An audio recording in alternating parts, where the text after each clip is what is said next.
Hello, hello! Aujourd'hui, on va parler de famille, d'adoption et de retrouvailles, de racines, de toutes ces choses-là qui sont liées à l'histoire d'une vie. Alors là, il y a une photo de mes parents adoptifs et moi. Et là-haut, c'est une photo de mon père adoptif et moi. Et puis la première photo que mes parents ont eue, là, ici, quand j'avais 5 ans. Donc, j'ai été adoptée à l'âge de 5 ans. Je suis née au Vietnam, dans une famille qui vit encore. Euh, avec donc un papa, une maman, une grand-mère, deux grandes sœurs et un petit frère.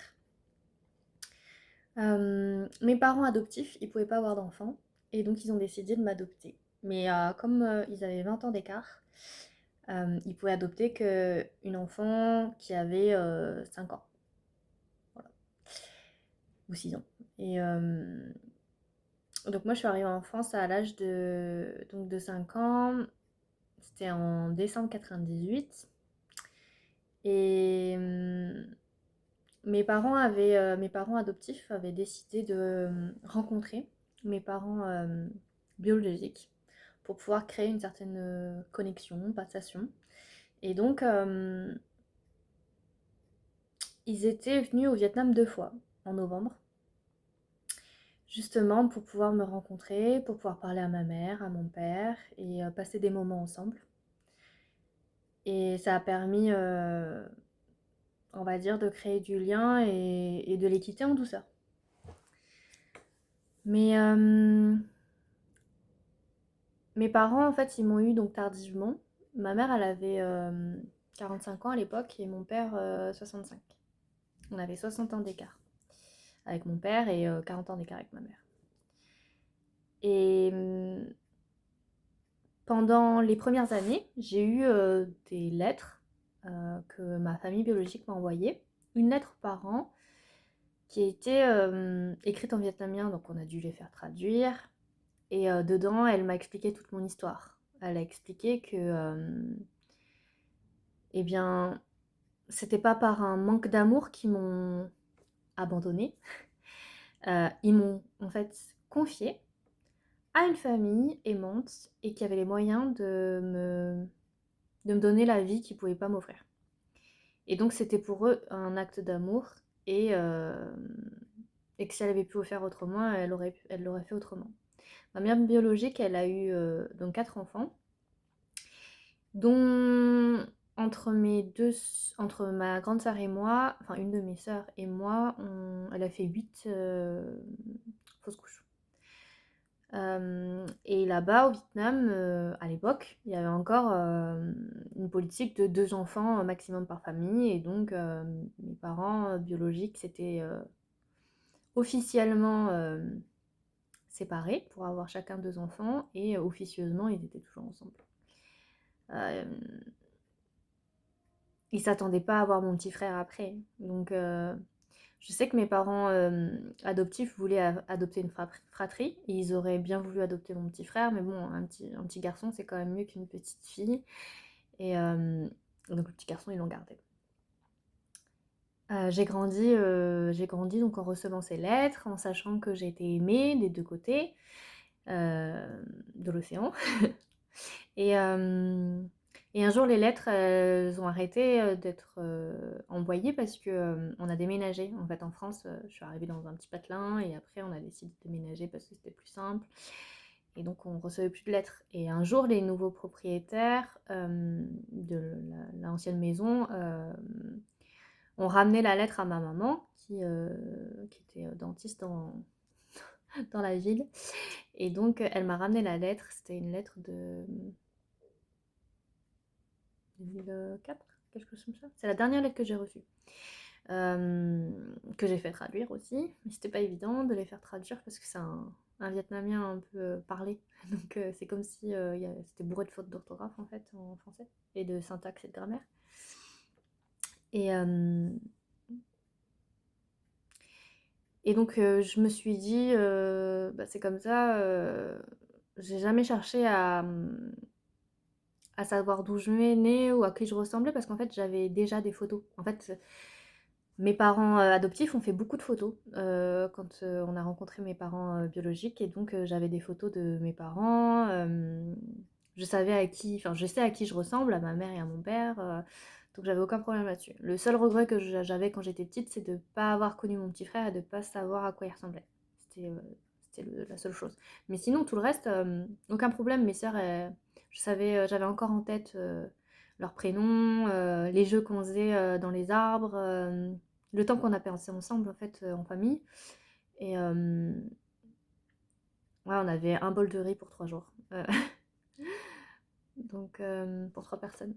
Et on avait une toute petite maison. C'était un espèce d'abri. L'abri à cochon était plus grand que là où on dormait. Donc, et on avait un vaste champ devant chez nous où il y avait des ananas et des arbres à litchi. Et j'ai ça en souvenir. Et les moments passés avec mes sœurs, même en forêt, à essayer de se frayer un chemin parmi les orties, les grandes plantations. Je sais que ma sœur, elle avait une faucille, et puis à un moment donné, elle a donné un grand coup sans faire attention. Et du coup, depuis, j'ai une cicatrice à la joue. Ça se voit pas trop là, mais généralement, tout le monde me demande alors, pourquoi t'as une cicatrice sur le visage? C'est ma soeur quand elle était petite, elle a fait ça, c'était en forêt. Voilà. Donc, un petit souvenir. Et je me rappelle aussi d'événements juste avant de venir en France. On avait fait une soirée entre voisins. Et il y avait la marmite de nourriture à cochon qui était au milieu de la pièce, qui cuisait au-dessus d'un tas de bois, au-dessus des braises en fait. Et quand je suis passée à côté de la marmite, en fait, la nourriture à cochon m'a éclaboussée en fait. Et du coup, j'ai des éclaboussures sur le corps et sur le pied, et en dessous du pied, qui font que j'ai un souvenir de mon enfance là-bas. Ça fait très très mal, elle s'est brûlée entièrement. Et donc il y a une grande cicatrice parce qu'avec l'âge, ça s'étire. Et donc en 2015, j'ai décidé de leur envoyer une lettre en français. Je me suis dit, ils vont bien trouver des touristes ou des personnes pour traduire la lettre ou la recevoir. Et au final, je sais pas, j'ai essayé de recopier l'adresse. Je l'ai donnée à des amis qui partaient au Vietnam, et ils ont essayé de la déposer la plus proche possible de chez moi, vers Sapa. Et en fait, moi je suis à Bac Giang, Lang Biang, et ça a changé de nom maintenant, c'est plus Bac Giang, c'est Bac Ninh. Ils ont fusionné 2 provinces. C'est à 90 km au nord-est de Hanoï.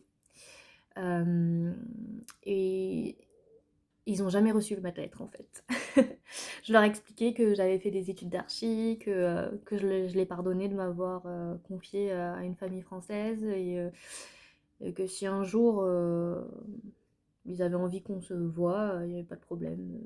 Enfin, j'ai jamais cherché à les revoir en fait, donc ça n'a jamais posé de problème pour moi. J'ai grandi, je savais d'où je venais, je connaissais mes racines. Donc, Et puis un beau jour, en 2022, j'ai reçu un message sur Instagram et plein de messages aussi sur Facebook, de plein de gens, des inconnus, qui disaient oui, il y a votre famille qui essaie de vous contacter. Je dis, c'est quoi le problème?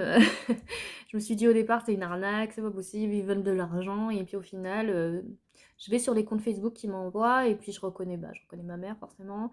Elle n'a pas changé de tête. Et puis mon frère, et puis mes sœurs. Et puis on s'organise une visio en rentrant du boulot, avec aussi ma mère adoptive qui était là au fait aussi. Et donc c'était par circonstance. On a organisé une visio. Il y avait une personne aussi traductrice qui était là, et qui nous a fait voilà, la petite traduction français-vietnamien, et qui nous a permis de se voir. Donc c'était assez particulier parce qu'en fait je m'attendais pas à les retrouver. Je ne savais pas qu'ils cherchaient à me revoir. Ils m'ont montré des photos de moi quand j'étais petite. En fait, ils ont un petit hôtel chez eux où ils ont mis toutes les photos, y compris les miennes, et les photos que je leur avais envoyées aussi. Et donc je pensais pas qu'ils avaient gardé un souvenir de moi. Ils se disent bah non, mais pour nous tu restes notre fille, tu restes notre sœur, et donc pour nous tu continues à vivre dans notre mémoire et au quotidien, parce que voilà, il y a les photos. Et donc je leur dis bah c'est cool et tout. Et ils ont vite demandé, enfin ils m'ont vite dit en aparté, on peut se refaire d'autres visios, mais sans la traductrice parce qu'on a peur qu'elle traduise mal ce qu'on dit. Donc j'utilisais Google Trad, donc j'utilisais Google Trad quand je leur parle.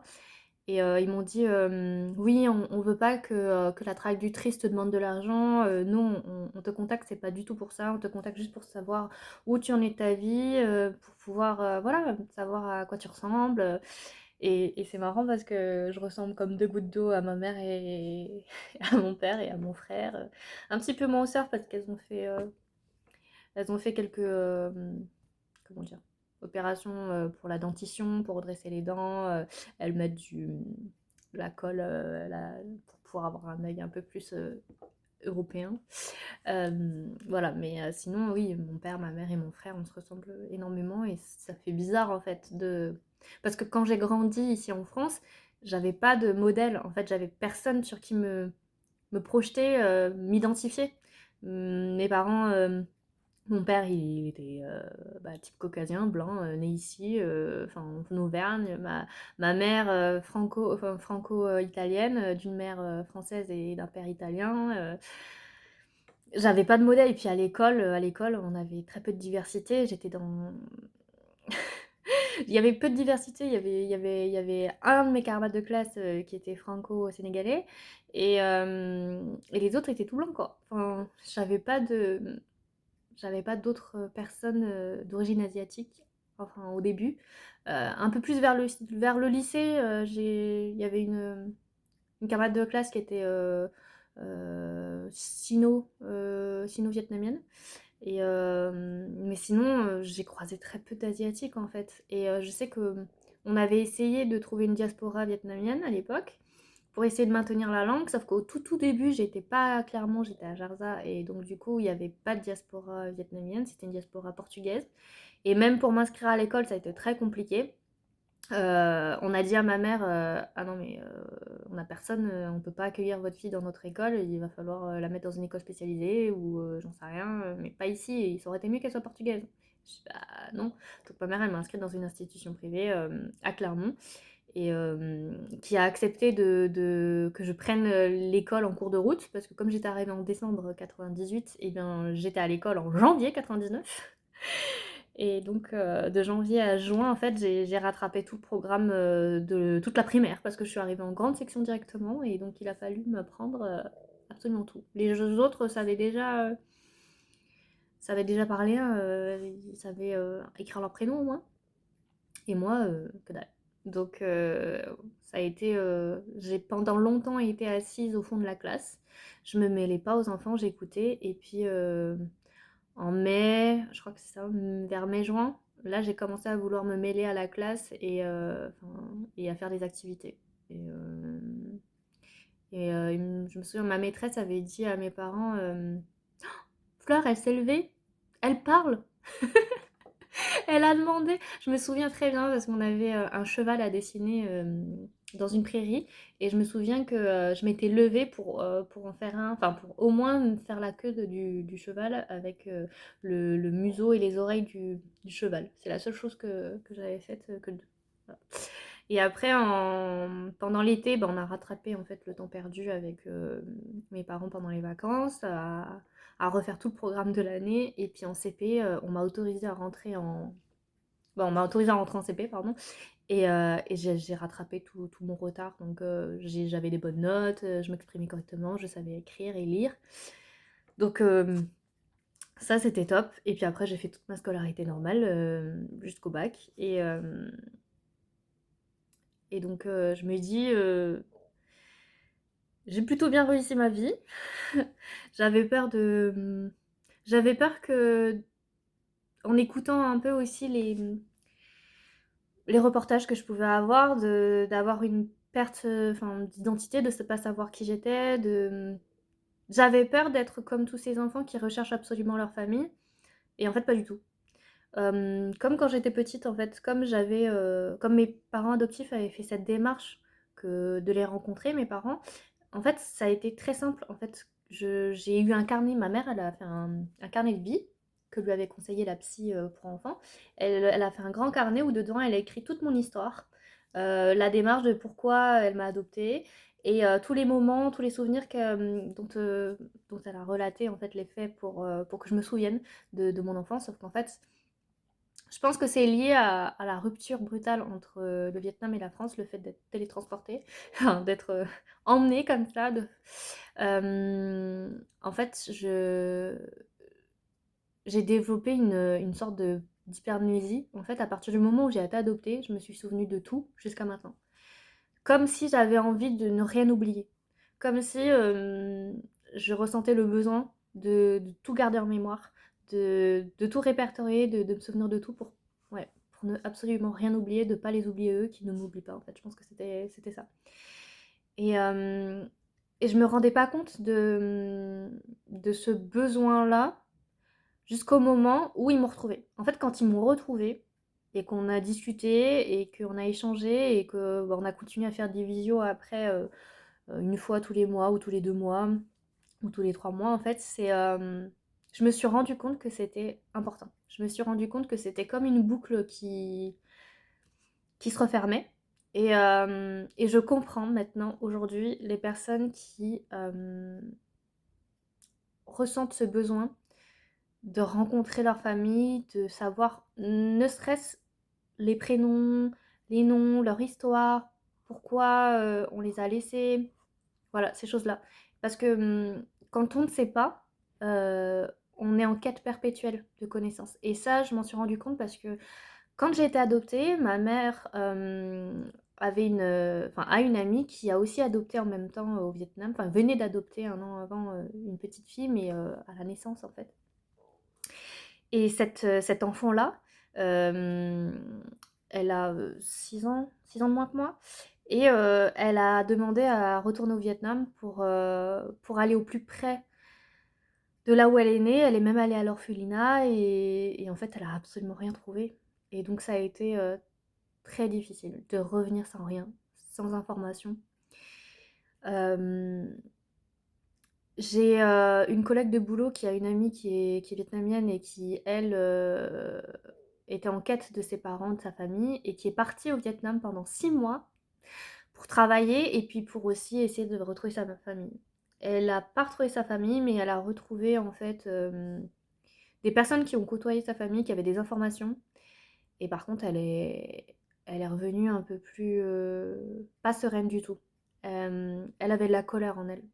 Elle avait de la colère parce que une sorte de parce qu'elle n'a pas encore accepté les choses et que elle rejette complètement sa famille adoptive. Euh, et parce qu'elle n'a pas encore fait le chemin intérieur de deuil de sa famille passée, de son histoire. Et donc, c'est vrai que pour faire le deuil d'une histoire, il faut l'avoir complètement. Et moi, j'ai pu le faire parce que j'avais tout, j'avais toutes les informations qu'il me fallait. Et avec du recul, c'est vrai que si je les avais pas eu, ces informations-là, je pense que j'aurais eu ce besoin d'y aller. Et aujourd'hui, ma famille biologique me dit viens quand tu veux, c'est important. Tant qu'on est encore vivant, de se voir, de se parler. Je dis bah, les visios, c'est déjà très bien. Je suis pas encore prête à les voir en réel parce que ça soit financièrement parlant ou mentalement, je suis pas prête. J'ai pas encore, c'est pas encore ma priorité de mettre de l'argent de côté pour acheter un billet d'avion et sauter dans le premier avion et y aller. Mais, euh, mais c'est en bonne voie, c'est-à-dire que maintenant je me dis un jour j'irai au Vietnam, j'irai visiter mon pays, mes racines, parce que c'est important, et, euh, et les voir. Euh, Mais après, ce qui est drôle, c'est que mon prénom d'origine, c'est Tiang.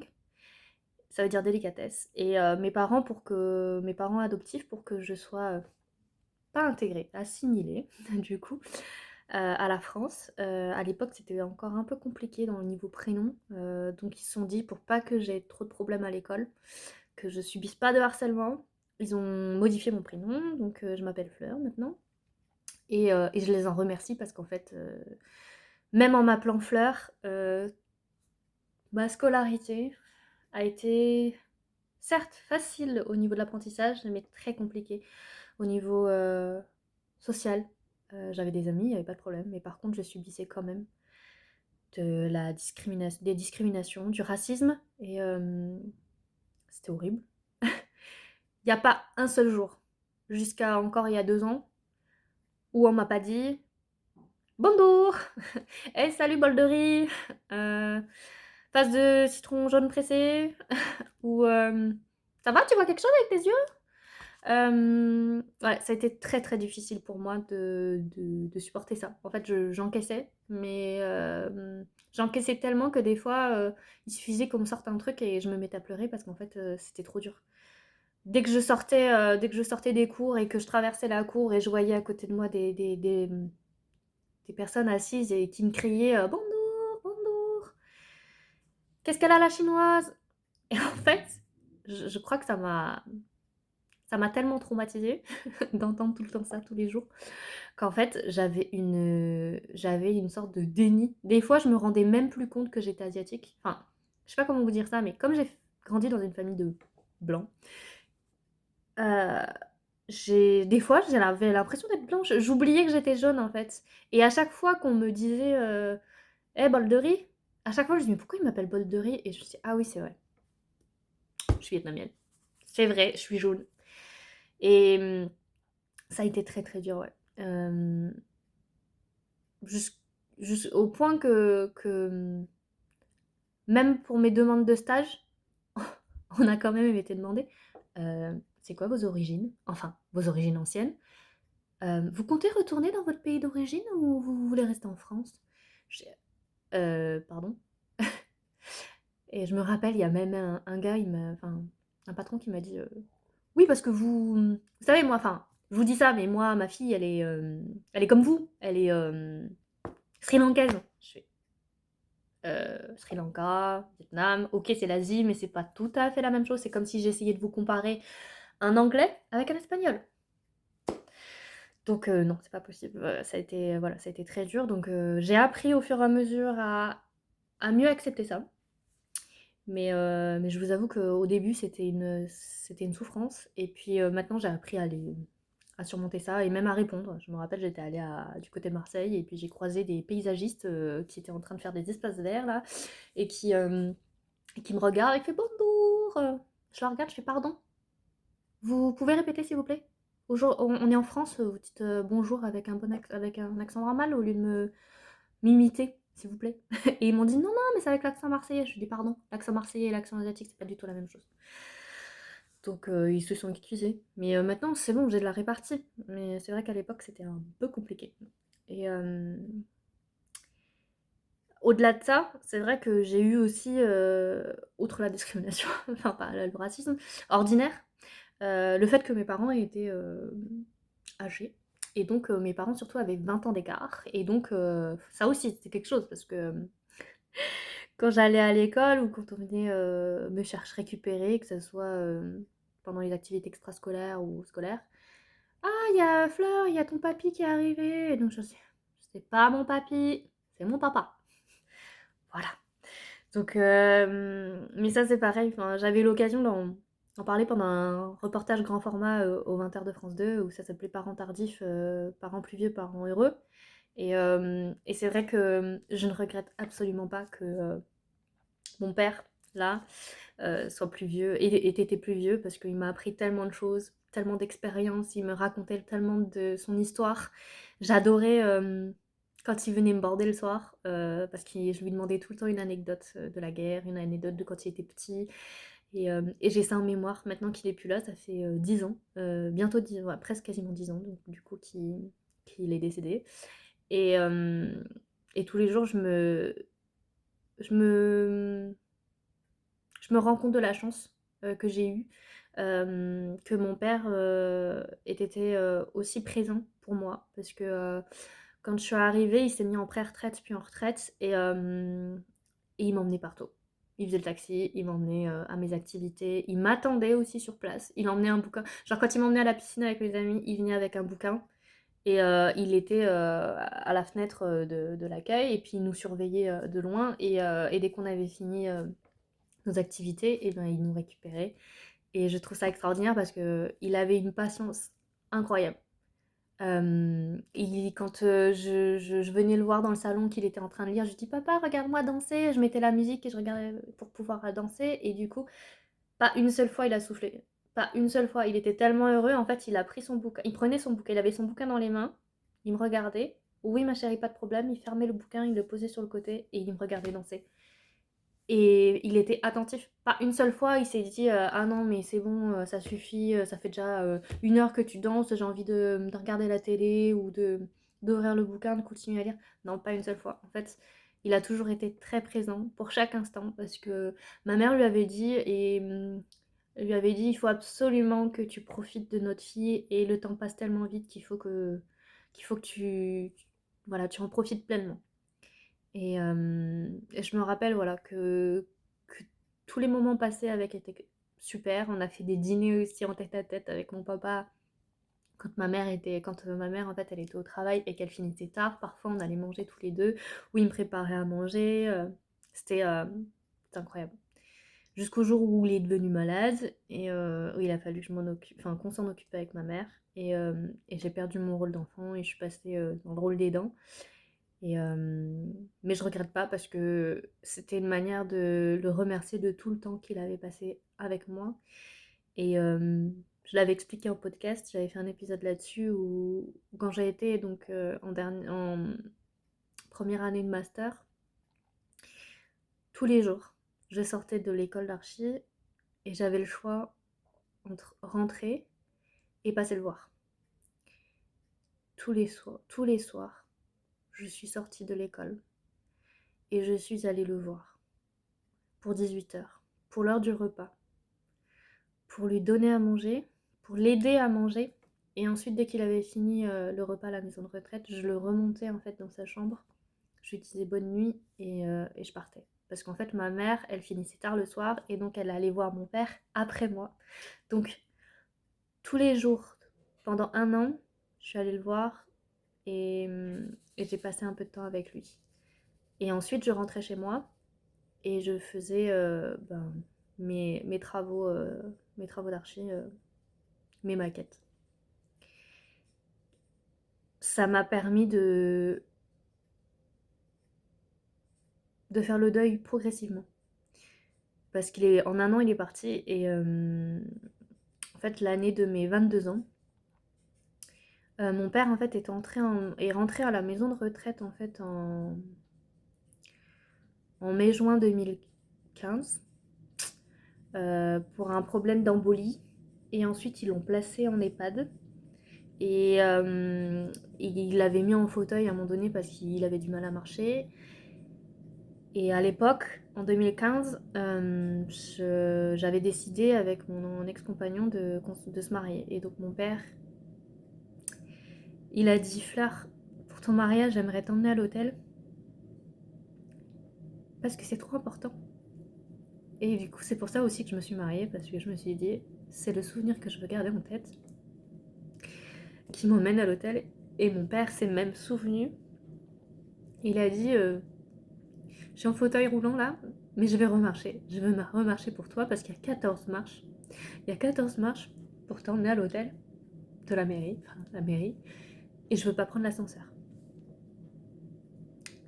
Euh, et je trouvais ça tellement beau. Et du coup, tous les jours, on l'a fait marcher. Tous les jours, on a essayé de le faire marcher pour qu'il se remuscle.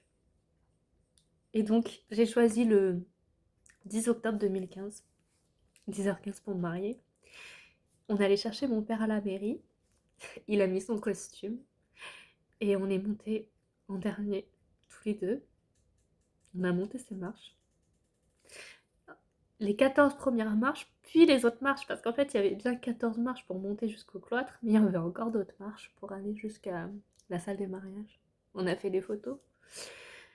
Et c'était incroyable, parce que au moment de l'échange des alliances, mon papa, il a dit à mon ex-mari, il lui a dit t'as intérêt à t'occuper de ma fille, t'as intérêt de prendre soin d'elle parce que je te la confie.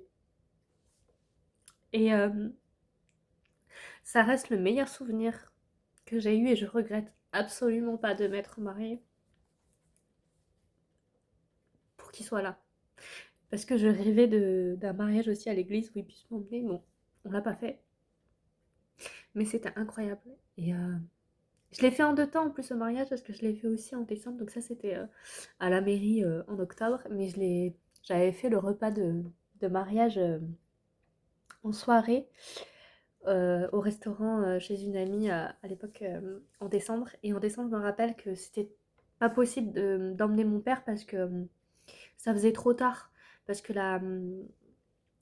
l'EHPAD fermait le soir et qu'on pouvait pas sortir les patients.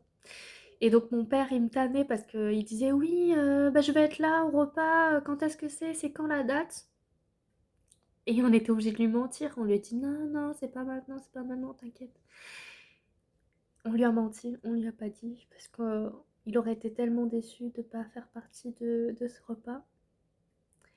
Mais en tout cas, je suis très contente parce qu'au final, j'ai fêté mes 22 ans à ses bras. Et après, il est retombé, euh, il est retombé dans son fauteuil jusque- jusqu'au 1er juillet 2016 où il est décédé. Mais au moins, j'ai gardé en souvenir un très très bon moment. Euh, la démence frontotemporale, on n'en parle pas assez. On parle beaucoup de l'Alzheimer, mais on ne parle pas de la DFT. La démence frontotemporale, c'est terrible parce que la personne est consciente de sa perte d'autonomie. Elle est consciente de, des souvenirs qui s'effacent.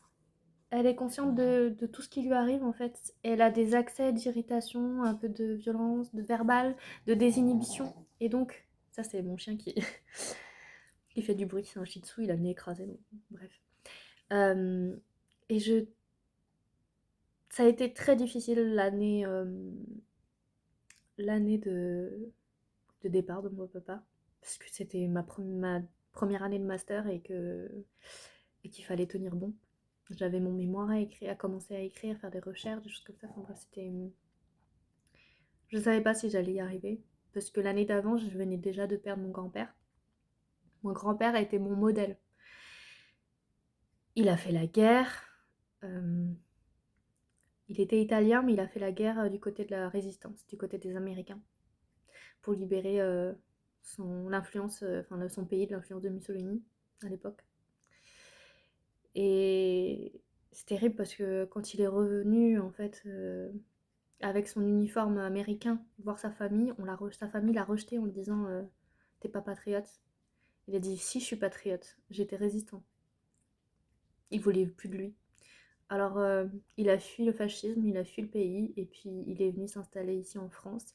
Il voulait aller à Dijon, et comme il savait pas très bien lire, il a confondu Dijon avec Digoin. Donc du coup, il s'est installé à Digoin. Il a rencontré ma grand-mère. Il s'est installé là-bas. Il a eu 2 enfants. Je trouve ça incroyable comme histoire. Et mon grand-père, ouais, c'est mon modèle. Et je l'ai perdu. Je l'ai perdu en licence. Ça a été compliqué aussi. Et suite à ce deuil-là, faire un autre deuil, celui de mon père, ça a été compliqué. Et pour une personne qui a été adoptée, c'est un sentiment d'abandon qui renaît 2 fois. Ça a été terrible, mais j'en reparlerai dans une autre vidéo, je parlerai de mes études, mais ma deuxième année de master, j'ai eu un PFE, c'est le projet de fin d'études. Et je me rappelle de mon prof qui m'avait dit Fleur, ton projet de fin d'études, c'est c'est un processus de deuil. Ton projet, je veux pas le regarder parce on avait des plans à lui présenter, à lui montrer pour qu'il nous fasse des retours sur ce qu'on avait produit. Et je me rappelle que ce prof-là, il m'avait dit non mais Fleur, je veux pas voir ton travail en fait. Ton travail, j'en ai à faire, je suis sûre que c'est très bien. Je suis sûre que c'est très bien, t'as pas besoin de moi. Par contre, on peut parler d'autre chose si tu veux. Et là, il commence à me parler du décès de sa belle-mère, de la mère de sa femme. Et c'était incroyable. Parce que du coup, il s'est dévoilé à moi, il m'a dit, il m'a parlé voilà, de choses très privées. Et après, je lui ai dit, bah oui, moi en fait, mon père est décédé l'an dernier, mon grand-père il y a 2 ans, je sais pas. Je suis un peu perdue, je sais pas où j'en suis dans mes études. Là, j'ai à la fois envie de tout plaquer et en même temps envie de réussir. Et c'est là où il m'a dit, oui, ton PFE, c'est un processus de deuil et tant que tu l'auras pas fait, ce sera pas un super projet. Et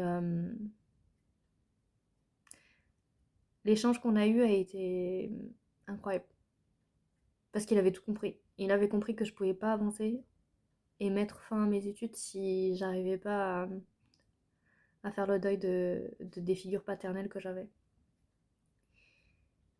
Et suite à ça, j'ai eu le S10 où j'ai eu 16,25. Je suis trop contente. J'avais eu la meilleure note de mon groupe avant le PFE. Donc pas le PFE, hein, mais la semaine d'avant. Et j'étais trop contente parce que je me dis c'est bon, j'ai réussi à faire le deuil. Et, et ce qui est fou, c'est qu'en fait, pour mon PFE après, il y avait un jury. Donc c'est pas le jury que j'ai eu, hein, mais il y avait une prof dedans qui était dans un des jurys. Et il a fallu absolument que je lui dise. Je l'ai arrêté juste avant. En fait, on devait rentrer pour écouter un rendu. Et je l'ai arrêté juste avant en lui disant, je lui ai pris 2 minutes, je lui ai dit, excusez-moi, il faut absolument que je vous dise. Vous savez, en première année, mon tout premier projet d'archi, c'était un centre de recueil euh, en haut du Puy de Crouël à Clermont, donc juste en haut du crématorium, pour que les personnes qui ont perdu un proche puissent se recueillir en toute... il y a le téléphone qui sonne. En toute quiétude. Et, euh, et donc je lui ai dit merci beaucoup, merci à vous, parce qu'en fait c'est une boucle qui se ferme. Je crois que vous vous rendez pas compte, mais sur la colline, il y avait un arbre sur la montagne, et j'avais fait un projet tout autour de cet arbre. Et je lui ai dit, c'est le premier projet que j'ai eu avec vous. Et là, mon père est décédé, et la boucle est bouclée en fait. Euh, Mon père est décédé et on l'a mis au jardin du souvenir au crématorium et ça donne sur cette colline en fait. Je sais pas, en fait c'est vraiment la boucle est bouclée et je vais raconter. Et elle en avait les larmes aux yeux, elle m'a pris dans les bras, on s'est fait un câlin et je lui ai dit merci. Merci pour tout parce qu'en fait ce premier projet que j'ai eu, je l'ai porté jusqu'à la fin en fait. Je l'avais en moi jusqu'à la fin et c'était incroyable. Et voilà, j'ai réussi à mettre une fin là-dessus, un point final. Enfin bref, tout ça pour vous dire que si vous êtes dans une démarche de recherche de votre famille biologique, faites-le. Ne vous privez pas de ça. Et qu'importe ce que vous disent vos proches, vos amis, foncez-y parce que foncez. Faites-le. Faites cette démarche-là parce que vous en avez besoin. Vous avez besoin de savoir qui vous êtes à 100%, de, de connaître vos origines, de savoir à qui vous ressemblez, de faire le point pour savoir où vous en êtes dans votre vie. Parce que si vous êtes comme un vase cassé en 1000 morceaux et que par exemple, vous voulez fonder une famille, comment vous pouvez en fait transmettre sans avoir un bout du puzzle, sans les puzzles manquants en fait. Et tant pis si vous trouvez pas forcément toutes les infos que vous voulez, mais au moins cette quête-là, elle peut vous aider à, à mieux vous comprendre, à ne plus être en colère et, et à aussi à trouver voilà, cette complétude. Parce que c'est vrai que quand ma famille biologique m'a retrouvée, je me suis sentie apaisée. Et j'ai même résolu un mystère. Quand j'étais petite, je faisais en permanence le même rêve. Un rêve, voilà, tous les soirs, toutes les nuits, je faisais le même rêve. Et quand j'ai eu la signification de ce rêve, je me suis dit, mais en fait, c'était ça qui manquait parce que j'ai arrêté de faire. En fait, à partir du moment où j'ai retrouvé mes parents et mes sœurs, mon frère, je n'ai plus fait ce rêve du tout. En fait, c'était un rêve de falaise. J'étais au-dessus de la falaise avec une personne de dos qui s'appelait Tom et à la fin, il y avait un hélicoptère et je me jetais dans l'eau, en fait. Enfin, cette personne se jetait dans l'eau et il y a eu des variantes, et on me tuait, enfin bref. tomber dans la mer, c'est ne plus avoir de repères, de... Effectivement, j'avais plus de racines. On m'a emmené d'un pays à un autre, cet hélicoptère, on m'a emmené d'un pays à un autre. Cette personne qui s'appelle Tom, en fait, c'était le langage. Tom, à l'envers, c'est mot, ça veut dire le langage. J'ai toujours aimé les poèmes et l'écriture. J'avais besoin constamment d'écrire, j'avais besoin de mettre des mots. Mais j'avais pas forcément la signification de toutes ces choses. J'avais besoin de poésie, j'avais besoin de littérature, j'avais besoin de combler ce langage que je n'avais plus parce que le vietnamien, j'avais quelques mots, mais je ne l'ai pas appris et je l'ai oublié. J'ai oublié la langue en fait.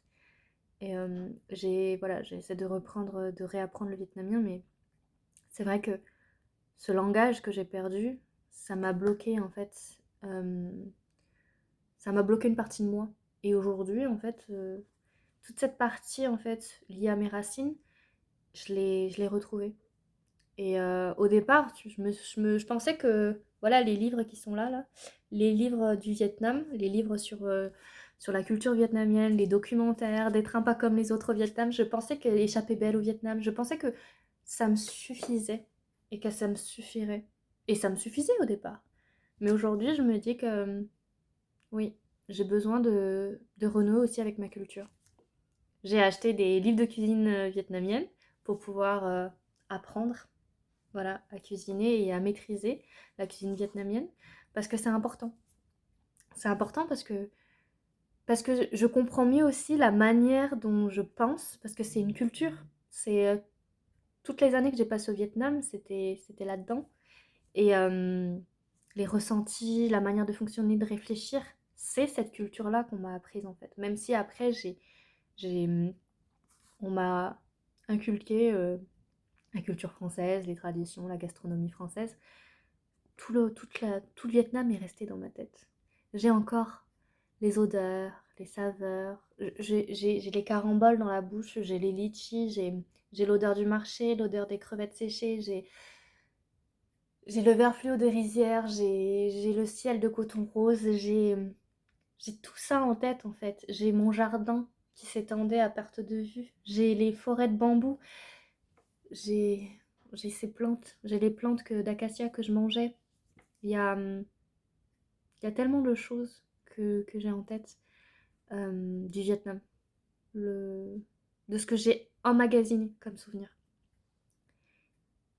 Et oui, j'y retournerai dans ce pays, ça c'est sûr.